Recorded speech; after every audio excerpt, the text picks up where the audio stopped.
Assalamualaikum warahmatullahi wabarakatuh. Bismillahirrahmanirrahim. Alhamdulillahirabbil alamin. Wassalatu wassalamu ala asrofil anbiya'i wal mursalin sayyidina wa maulana Muhammadin wa ala alihi wa ashabihi ajmain, amma ba'du. Sahabat Ar-Rahmah yang dirahmati Allah, puji syukur marilah kita panjatkan kehadirat Allah Subhanahu wa taala yang telah memberikan berkah, rahmat, taufik, serta hidayah dan inayahnya kepada kita semua, sehingga alhamdulillah pada kesempatan kali ini kita bisa berjumpa di channel SDIT Ar-Rahmah dalam keadaan sehat walafiat. Sholawat dan salam semoga tetap tercurahkan kepada uswatun hasanah kita, Nabi besar Muhammad Shallallahu Alaihi Wasallam, yang senantiasa kita nantikan syafaatnya di yaumil akhir. Sahabat Ar-Rahmah yang dirahmati Allah, masih ingatkah dengan salah satu kisah sahabat Rasulullah yang bernama Abdullah ibnu Umar? Suatu ketika Abdullah ibnu Umar hendak tidur di waktu yang belum lama setelah ia melakukan sholat isya. Abdullah ibnu Umar merupakan adik kandung dari Hafsah, salah satu istri Rasulullah. Ketika akan tidur, seperti biasa, ia berwudu, berdoa, dan melafadzkan zikir. Dalam tidurnya itu, ia bermimpi berjumpa dengan malaikat. Malaikat itu memegang tangannya dan membawanya ke neraka. Dalam mimpinya itu, ia melihat neraka seperti sumur besar yang di dalamnya api yang menyala-nyala. Dalam mimpinya itu, ia juga bertemu dengan orang-orang yang dikenalnya dan sedang disiksa di neraka. Seketika itu, malaikat berkata kepada Ibnu Umar, "Engkau belum bebas dari api neraka." Seketika itu, Abdullah Ibnu Umar merasakan ketakutan dan tidak lama terbangun dari tidurnya. Ketika paginya, ia segera menemui Hafsah, kakak kandungnya, untuk menanyakan perihal apa yang dialami Abdullah ibnu Umar. Hafsah akhirnya menanyakan perihal mimpi yang dialami oleh adiknya itu kepada Rasulullah. Rasulullah menjawab, sebaik-baiknya lelaki adalah Abdullah ibnu Umar jika ia melaksanakan sholat malam. Tidak lama kemudian, Hafsah mengabarkan kepada Abdullah ibnu Umar perihal jawaban dari Rasulullah tentang mimpi yang dialaminya. Rasulullah berkata bahwa sebaik-baiknya lelaki adalah engkau, wahai saudara lelakiku, jika engkau melakukan sholat malam. Sahabat Ar-Rahmah yang dirahmati Allah, dari kisah ini mengandung pesan tentang keselamatan dari api neraka bagi orang-orang yang melaksanakan sholat malam. Sholat malam akan membebaskan seseorang dari panasnya api neraka. Rasulullah bersabda, seringan-ringannya siksa neraka adalah ditempelkannya dua kaki seorang hamba dengan sedikit bara api dan otaknya mendidih. Sahabat Ar-Rahmah yang dirahmati Allah, bangun malam dan melakukan sholat malam merupakan salah satu cara seorang hamba untuk lebih dekat dengan penciptanya. Suasana malam yang sangat sepi tanpa kebisingan menjadikan sholat malam semakin bertambah khusyuk.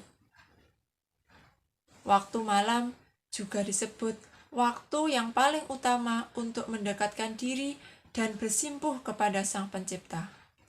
Karena di saat semua hamba sedang menikmati waktu istirahat dari segala aktivitas, dan hanya sedikit orang yang mampu menanggalkan rasa kantuknya untuk mengambil air wudhu dan bersimpuh di hadapan Allah Subhanahu wa Ta'ala.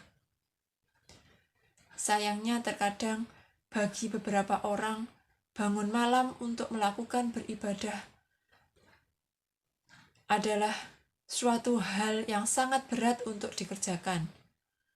Meskipun telah memasang alarm dan beberapa pengingat. Terkadang hal itu pun masih terasa berat, bahkan masih terlewatkan begitu saja. Imam Al-Ghazali dalam kitab Ihya Ulumuddin menuliskan satu bab khusus yang menjelaskan kiat-kiat agar bisa bangun untuk sholat malam dengan ringan dan mudah tanpa diliputi kepayahan saat bangun tidur.